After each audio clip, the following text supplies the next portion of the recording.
पाणी रिवासुरान, जैसे देवराज इंद्र के द्वारा चलाया हुआ वज्र अमोघ है, जिस पर गिरेगा, पहाड़ पे गिरे तो धूल बना के फेंक दे, वज्र का ऐसा प्रभाव है। ऐसे ही वो तुम्हारा क्षमा, तुम्हारा मंगल साप होते भारी। हम ये अंदर से चाहें भी ना कि उसको कष्ट मिले, मंगल, भगवान तुम्हारा मंगल करें, श्री जी मंगल करें, बस तुम्हारे हृदय में ये होना चाहिए। साधु का अस्त्र शस्त्र उसका क्षमा है। हे युधिष्ठिर, अब क्या जानना चाहते हो? किम तच्छौचम भवेदेन विप्रः शुद्धा सदा भवेत तदिच्छामि महाप्राज्ञ श्रोतुम धर्म भृतांबर। हे महाप्राज्ञ, हे महर्षि, मैं जानना चाहता हूं कि पवित्रता किसे कहते हैं और उपासक हर समय कैसे पवित्र रह सकता है। ऐसा रहे तो पवित्र कहा जाएगा।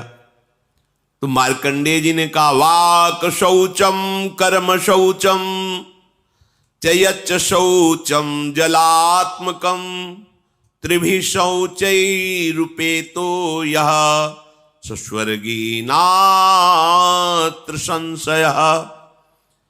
हे युधिष्ठिर, 3 प्रकार का पवित्रता का स्वरूप वर्णन किया गया है। वाक शौच, वाक पवित्रता, वाणी की पवित्रता। वाणी की पवित्रता है झूठ मत बोलो। अगर कहीं भूल से अन्यत्र झूठ निकल जाए तो संतों के सामने झूठ मत बोलो, तो उस झूठ का समापन हो जाएगा, नाश हो जाएगा। एक घर तो त्रिभुवन में ऐसा रखो जहां तुम खुले रहो। एक घर, समस्त ब्रह्मांड में छल कपट का राज, गुरुदेव के सामने तो जैसे वैसे रहो ना। तुमने ऐसा, जी देखो हमारा मन अमुक जगह आसक्त हो रहा है, हमारा मन गलत प्रेरणा कर रहा है, मैं इसको बचाने में असमर्थ हूं, आप कृपा करके बचा लीजिए, आप संभाल लीजिए। वो बोले ना बोले, अर्जी लग गई, वो संभाल लेंगे। क्योंकि जिनको तुम मानव समझ रहे हो उनके हृदय मंदिर में भगवान बैठे हैं, तुमने उन्हीं से निवेदन किया है। अगर दैन्य भाव से निवेदन कर रहे हो तत्काल सुनी जाएगी। और इसमें एक गुप्त बात, अगर आप उस कार्य में उत्साहित हो करने को और केवल ये वचन से आप बोल रहे हो तो रक्षा नहीं होगी। ध्यान रखना कि भाई दोष से निवृत्ति के लिए हमने कह दिया, तुम्हें बचाना हो बचा लेना, अब हम तो जा रहे हैं अमुक कार्य करने, वो नहीं होगा, फिर आपको भोगना पड़ेगा। हृदय से आर्त भाव से कि मैं हार गया। जब आप आर्त होते हैं तो तत्काल अधिकार रक्षा का सामने से प्रकट हो जाता है। और ऐसे चाल, वही कपट इसी को कहते हैं कि हम ऊपर से कह रहे हैं देखो आपके शरणागत तो बचा लेना, और अंदर से कह रहे सामर्थ्य हो बचा लेना, जा रहे हम कर। ऐसा नहीं, हृदय से नहीं चाहता कि आपकी आज्ञा का उल्लंघन हो। पता नहीं कैसे विवश होकर, नाथ मुझे सामर्थ्य, एक वो विवशता हृदय की। वाणी की पवित्रता, किसी को भी ऐसे कटु वचन मत कहो। जिस वाणी से तुम नाम जप करते हो उसी वाणी से तुम्हें किसी को दुख पहुंचे, ठीक बात नहीं है। मृदु पवित्र वचन बोलो। पर ये देखो, भगवत प्राप्ति के मार्ग वाले ही जो थोड़ा सत्संग सुनते हैं, भगवत प्राप्त, ये कुछ ऐसे लोग होते हैं जिनका कोई लक्ष्य ही नहीं होता है, न धर्म का पता न अधर्म का पता, बस जिए चले जा रहे हैं, न लक्ष्य है न कोई, बस ये लोग नहीं समझ पाएंगे। यदि आप वास्तविक शांति चाहते हैं, सुख चाहते हैं, किसी को कड़वा मत बोलो। चुगली, इससे वाणी अपवित्र हो जाती है। तुम जानते हो वो ऐसा ऐसा, तुम्हें क्या लेना देना, तेरे भावे जो करे भलो बुरो संसार, नारायण तू बैठ के अपनो भवन बुहार। तेरा हृदय पवित्र हो गया क्या? तेरे हृदय में नित्य विहार प्रकट हो गया क्या? अगर वो प्रकट हो गया होता तो सर्वत्र प्रभु दिखते। जब नहीं तो तू अपने को पवित्र कर, दूसरे की चुगली काहे करता है? निंदा, दोष वार्ता, गंदी वार्ता, ये सब वाणी को अपवित्र कर देते हैं। वाणी की पवित्रता है सत्य बोलो, भगवत चर्चा करो। अगर किसी को सलाह देनी, बात करनी है तो जितना ज्ञान है उत्तम, जो संतों से प्रमाणित है, शास्त्र से प्रमाणित है, वो बात बोलो। नहीं तो मौन रहो। आप संसारी पुरुष नहीं है, आप भगवत मार्ग के पथिक हैं, चाहे गृहस्थ हो या विरक्त हो। उचित संभाषण, इसके बाद शांत। व्यापार आदि में बात करना, व्यापार आदि को लेकर वो पूजा है, क्योंकि वो कर्म अर्थ प्राप्ति के लिए हो रहा। अर्थ प्राप्ति, परिवार सेवा, ठाकुर सेवा, संत सेवा, इनके लिए तो मूलतः वो धर्म ही होगा। आप व्यापार में जो वार्ता करते हैं, आप ऑफिस में जो वार्ता करते हैं, बिल्कुल भगवत रहित दिखाई दे रही, लेकिन उसका मूल लक्ष्य है आपका कि अर्थ मिले, और अर्थ से परिवार का पोषण, साधु महात्माओं की सेवा और ठाकुर की, वो मूल धर्म ही हो गया। तो वाणी की पवित्रता सबसे, वाणी से सबसे ज्यादा अपराध बनते हैं, इस पर ध्यान नहीं दिया जाता। मनमानी जो है बोल लिया, क्या है आपको पता है? आप जो बोलते हैं वो सब आकाश में अभी स्थित है। जैसे कलकत्ता में हो रहा है प्रोग्राम, वो वाणी वहां प्रकट हो रही, वहां गाया जा रहा है, और यंत्र यहां से पकड़ रहा है। कैसे पकड़ रहा है? वो कलकत्ता जाके थोड़ी पकड़ रहा है, वो शब्द आकाश में फैल गया। अब उसके पकड़ने की सामर्थ्य तो यहीं से पकड़ लेगा वो। अमेरिका की बात यहां सुन लो, तो क्या हुआ? अमेरिका पहुंच गया क्या हमारा यंत्र? नहीं, वो यहीं पकड़ रहा है, क्योंकि वो शब्द ब्रह्ममय है, आकाश में फैल गया। अब उसको जहां से यंत्र से पकड़ो वहीं से सुन लो। तो ये नहीं कि तुमने बोला वो खत्म हो गया, वो सुरक्षित है। अगर वो सत्य बोला है तो उसका फल मिलेगा, असत्य प्रमाण की जरूरत नहीं, वो खुद प्रमाणित है। वाणी को बहुत संभाले, मौन बहुत बढ़िया रहता है। मौन का आश्रय लीजिए, जड़वत मौन नहीं हम कहते कि एकदम वाला नहीं, आवश्यक है जी, बोल दिया, हाँ सत्य बोल दिया। प्रपंच के हमारा लक्ष्य नहीं, प्रपंच तो हम क्यों, ग्राम्य वार्ता, लोक वार्ता, ये सब अपना विषय नहीं है। अपना विषय है अपने काम की बात करो, और वो हितकर बात करो। कोई तुम्हें कठोर वचन बोल रहा है, पलट कर तुमने कठोर वचन बोल दिया, तो तुम में उनमें अंतर क्या रह गया? तुमको तो सत्संग मिलता है ना, तुम तो प्रभु के जन हो ना, थोड़ी क्षमता तो आप अपनी बढ़ाइए। चल दिए। पहली है वाणी की पवित्रता, बहुत संभालिए, सत्संगी हो वाणी को। और हमें तो लगता है कि आप सबसे पहले बोलने के पहले एक बार राधा बोलिए, फिर बात कीजिए। आपकी वाणी खुले तो सबसे पहले राधा, श्री राधा, हाँ ऐसा ऐसा ऐसा ऐसा ऐसा, अच्छा राधा राधा, राधे राधे, चलते। मतलब भगवान नाम के बीच में वार्ता हुई तो मंगलमयी हो गई। प्रारंभ का शब्द और अंतिम शब्द राधा होना चाहिए आपका, क्योंकि आप स्वामिनी जी के परिकर हैं। याद रखिए, सुनो, हाँ नहीं, सुनो राधा जी बोलिए। और ये हमने अभ्यास कई उपासकों से के देखा कि राधा राधा राधा, हाँ ऐसा राधा राधा राधा, नाम उच्चारण। अगर उस शब्द में कोई त्रुटि होगी बीच में, वो क्षमा हो जाएगा, क्योंकि प्रारंभ और आपका अंत शब्द के बीच में राधा राधा आया। जो आप बोले वार्ता की, उसका प्रारंभ राधा था और वार्ता समाप्त हुई राधा, वो भजन के अंतर्गत आ। जो उसमें त्रुटि हुई वो राधा नाम की महिमा से नष्ट हो जाएगा। पर वही बोल सकता है जो साधक है, नहीं तो जैसे कांतिक में अमोक, हाँ, जैसे गांव में नहीं, अरे हाँ, ऐसे नहीं। राधे श्याम, राधा वल्लभ, श्री हरिवंश, नाम उच्चारण करो। भक्त संग किया है, इसका परिचय तब मिलेगा जहां आपका नाम उच्चारण किया। राधा राधा, राधा वल्लभ, श्री हरिवंश, राधा राधे राधे, नाम उच्चारण करो। वाणी की पवित्रता। फिर कह रहे हैं कि शरीर की पवित्रता। शरीर की पवित्रता के लिए कई बार वर्णन हुआ है, जैसे शौच आदि में रज का प्रयोग। आप जैसे विरक्त हैं या गृहस्थ हैं, आपको मंत्र मिल गया है, तो अब ऐसे नहीं कि जहां मनाया खड़े लघु शंका कर दी, ऐसे चल दी। कोशिश करो। वैसे तो आजकल बोतलों में जल रखते हैं, छोटा गिलास रखा, या वो वैसे टेम्परेरी गिलास भी आते हैं, वो छोटे छोटे जो चाय आती, वो पास है। लघु शंका गए, जल लिए, मूत्रेंद्रिय का प्रक्षालन किया, फिर हाथ धोया, फिर राधा वल्लभ श्री हरिवंश, राधा वल्लभ श्री हरिवंश, राधा वल्लभ श्री हरिवंश आचमन किया, और थोड़ा जल लेके से वो नाम जप करो, मंत्र जप करो, पवित्र वर्ष में। शौच गए, उतने ही कपड़े पहनो जितने आवश्यक हैं, जो धोने में काम आए।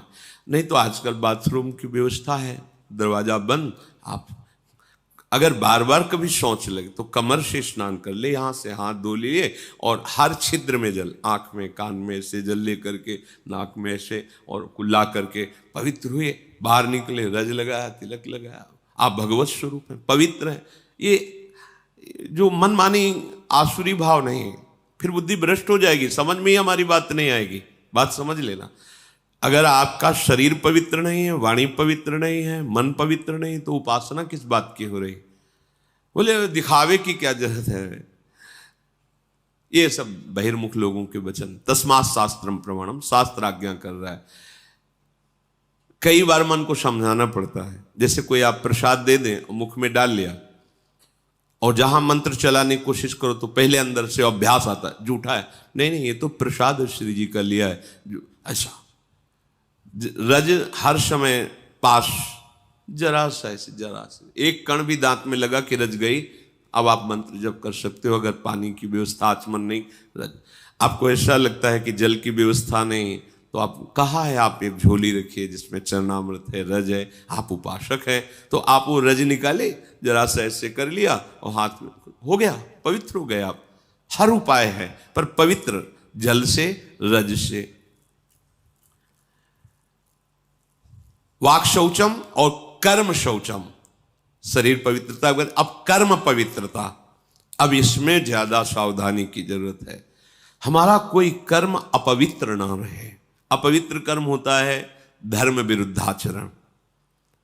कोई ध्यान ही नहीं देता, चाहे जितना हल्ला मचाओ कोई ले, तभी तो संत जन हार करके फिर मौन हो जाते हैं कि चलो नहीं कोई संभलने वाला, लगो हार गए। बड़े बड़े महापुरुष वर्षों उपदेश देने के बाद जब देखा कोई परिवर्तन नहीं, तब का 1,00,000 नाम जप करके आओ हमारे सामने, तब हम तुम्हारे प्रश्न का उत्तर देंगे।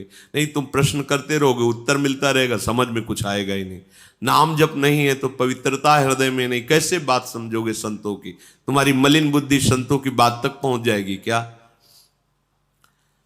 कर्म शौचम, कर्म शास्त्र प्रमाणित, गुरु उपदिष्ट।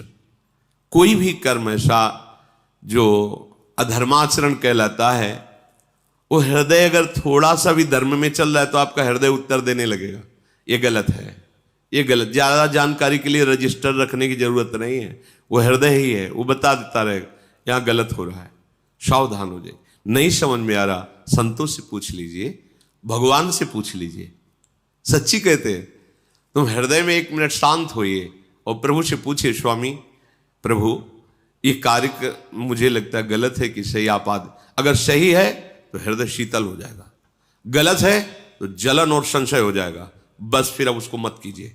सही कार्य के लिए पहली पहचान है हृदय शीत। मन की बात नहीं हम कह रहे हैं, हृदय में एक शीतलता आ जाएगी। एक जैसे आपका सही प्रश्न का उत्तर आपको समझ में आ गया तो एकदम हाँ, ऐसे ही हृदय में आ जाएगा, हाँ ठीक है कीजिए, उत्साह आ जाएगा। अगर उसका जलन होने लगे, संशय खड़ा हो जाए, निषेधात्मक अंदर से संकेत हो, बिल्कुल मत कीजिए। वैसे शास्त्र स्वाध्याय नित्य इसीलिए करना चाहिए कि हमें क्या करना है क्या नहीं करना है, इसकी जानकारी हमें शास्त्रों से मिलती है, संतों के वचनों से मिलती है, सत्संग से मिलती है।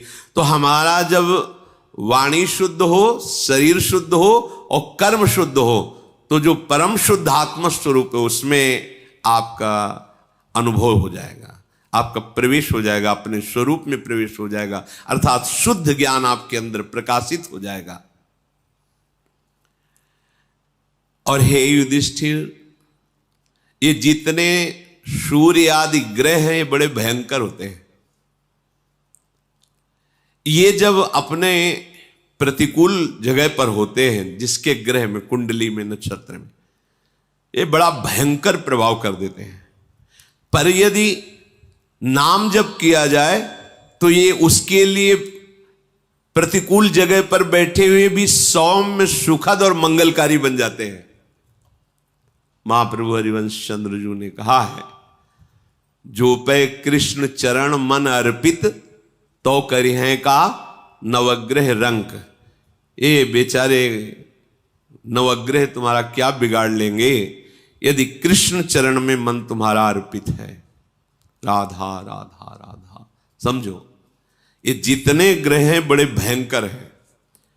प्रतिकूल जगह पर बैठे हों तो बड़े बड़े को नष्ट कर देते हैं।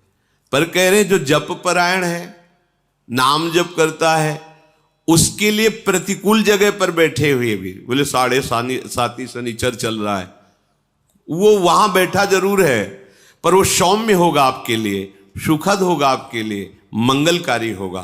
क्या? नाम जप। अगर भगवान की शरण में हो, भगवत सन्मुख हो, नाम जप कर रहे हो, तो कोई भी प्रतिकूल स्थान पर बैठा हुआ, विपरीत स्थान पर बैठा हुआ ग्रह आपका अनिष्ट नहीं कर सकता, और उल्टा वो आपको सुखद, सौम्य और मंगलकारी होगा। अब लोग इन सब के लिए बाहरी उपायों में भटकते हैं कि ऐसा है तो ऐसा कर ले। कुछ नहीं, नाम जप करो, इससे सब ठीक हो जाएगा। जो उपासक नाम जप करता है तो भयंकर रूप वाले, सूक्ष्म रूप रख के प्रवेश करने वाले, क्रूर कर्म कराने वाले, ये जो राक्षसी भाव है, ये उसके हृदय में प्रवेश नहीं करते, आक्रमण नहीं करते। सर्वे नानुगतम चैनम दारुणाहा पिसितासनाहा घोर रूपा महाकाया धर्षयंती द्विजोत्तमम। जो जप परायण है, नाम जप करता है, तो यहां घूमते रहते हैं अव्यक्त रूप से भूत प्रेत पिशाच भयंकर आसुरी राक्षसी स्वभाव वाले। जब आप अपवित्र हैं, भगवत विमुख हैं, देखो उनके कर्म कैसे थे। अरे यार घोर राक्षस है, बिल्कुल दया नहीं आई, ऐसा कर दिया, तो उसके ऊपर आविष्ट हो गया। ये सूक्ष्म रूप से रहते हैं। जैसे किसी को भूत दिखाई थोड़ी देते हैं, पर आवेश हो जाता है, बोले मैं अमुक हूं, क्योंकि वो अपवित्र है, भगवत विमुख है, उसके लिए द्वार खुला है, उसको दंड देने के लिए उसके अंदर प्रवेश कर गया। भयंकर रूप वाले या सूक्ष्म रूप वाले या विशालकाय क्रूर कर्मा, गलत कर्म कराने वाले, ये जो राक्षस हैं, जो आसुरी भाव हैं, ये जप परायण पर कभी आक्रमण नहीं कर सकते। इसलिए राधा राधा राधा बड़ा भयंकर है संसार, तुम्हें समझ में नहीं आ रहा। राधा राधा राधा राधा। जो जप परायण है, जो शास्त्र स्वाध्याय करता रहता है, जो अपने सुख को दूसरों में बांटता रहता है, और जो दूसरों में कभी दोष नहीं ढूंढता है, वो सदैव सुखी रहता है, निर्विघ्न रहता है। चलो इन आचरणों से सुखी तो चाहते हो। जो साधु शास्त्र का ज्ञान रखता है या न रखता है, ध्यान सुनो, उसे वेद आते हैं या नहीं आते हैं, वो पुराणों की कथा जानता है या नहीं जानता है, वो उत्तम संस्कारों से युक्त है या शून्य है, उसका समाज में सम्मान होता है या अपमान होता है, इससे कोई मतलब नहीं। यदि वो भजन परायण है तो राख में छिपी हुई आग की ज्वाला है। वो बोल लेता है कि नहीं बोल लेता है, उसे वेद आता है कि नहीं आता है, वो उसको लोग प्रणाम करते हैं कि नहीं करते हैं, संस्कार युक्त दिखाई देता है या नहीं दिखाई देता है, पर रात दिन भजन करता है तो कैसा है? बोले राख में छिपी हुई आग है, वो छेड़ मत देना।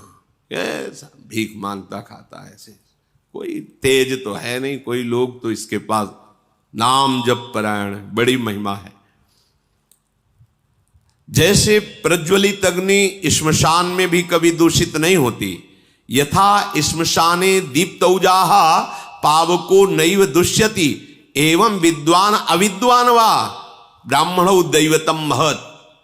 चाहे विद्वान हो चाहे ना हो, श्मशान में भी आग पवित्र ही होती है, आग कभी दूषित नहीं होती। ऐसे ही जो सर्वत्र भगवत भाव रखने वाला है, निरंतर भजन में है, वो महान से भी महान है। कहीं भी बैठा हो, कुछ भी कर रहा हो, ये मत समझो कि तो अपवित्र है। जैसे श्मशान में भी आग पवित्र है, ऐसे भजनानंदी हर समय परम पवित्र रहता है। विषयान ग्रहणंत मुंचंत वा, दृष्टि मत डालो, किस भाव की स्थिति में कहाँ तुम्हें पता नहीं है।